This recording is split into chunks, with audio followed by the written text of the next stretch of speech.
Hi, I'm Sherry from Whole Circle Studio, and welcome to the Botanical Beauties Block of the Month and Quilt Sew-Along.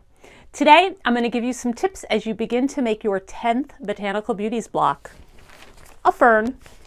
In addition to this video, please be sure to refer to the tips included in the pattern, as well as the links below to additional video tutorials. Let's get started. If you're following my general fabric assignment suggestions, this block only has one fabric for the botanical.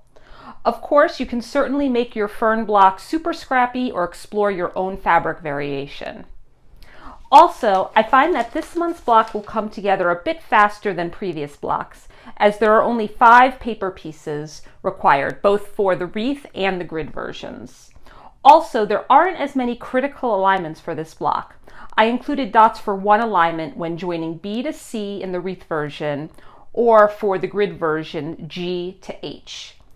But I find that even this alignment, if it's a bit off, the block still looks great. I want to share with you a foundation paper piecing tip that I have found really helpful and has really brought my piecing to the next level. Have you ever paper pieced a light fabric after a dark fabric and then noticed ghosting? Meaning a dark sliver of the darker fabric appears about 1/4 inch from the seam, since here I had to press to the light side. So if I'm using a fairly light fabric next to a dark fabric, I'll sometimes adjust my seam allowance so I don't get this ghosting. And the ghosting sometimes doesn't present itself until after I make my quilt sandwich and quilt it, which could be really frustrating. So let me show you how I do this. Again, here I added my light piece after a dark piece. So I'll go ahead, turn it over to the paper side, fold my paper back. I'm going to trim both 1/4 inch away from the sewn edge using here I'm using my add 1/4 ruler, but you can also use just a regular acrylic ruler. Essentially, again, I just want to trim 1/4 inch away from the sewn edge. And then what I do is I'll turn it over and I'm going to push my light fabric back. I'm just kind of folding it back and I'm going to slide my ruler on top of the darker fabric.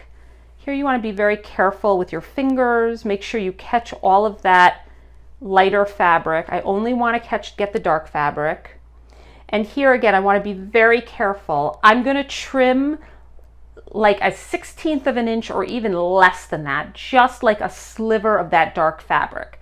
And you want to be very careful. You don't want to cut too much. You want to have a good seam allowance, and you also want to be very careful of your fingers. So here I slid it back. I'm going to trim, and I'll show you. It's ever so slight of a sliver of that darker fabric. I'll then open up my paper, open up my fabric, and I'll go ahead and press. And I found by doing this, just that little sliver will ensure that the darker fabric doesn't peek out from the lighter fabric and I don't get any ghosting. This technique certainly isn't required when you paper piece high contrast fabrics together, but if it's something you're interested in experimenting with, I encourage you to give it a try and see what you think of the results. I can't wait to see your blocks come together. Thanks again for being here and for sewing along with us. I'll be back next month with more tips. In the meantime, if you have any questions, please leave them below in the comments. Also, be sure to share your progress on Instagram using the Botanical Beauties hashtags found on the pattern so we can all check on what you're working on. You can also email me photos. My email address can be found in the pattern. See you next month and happy sewing.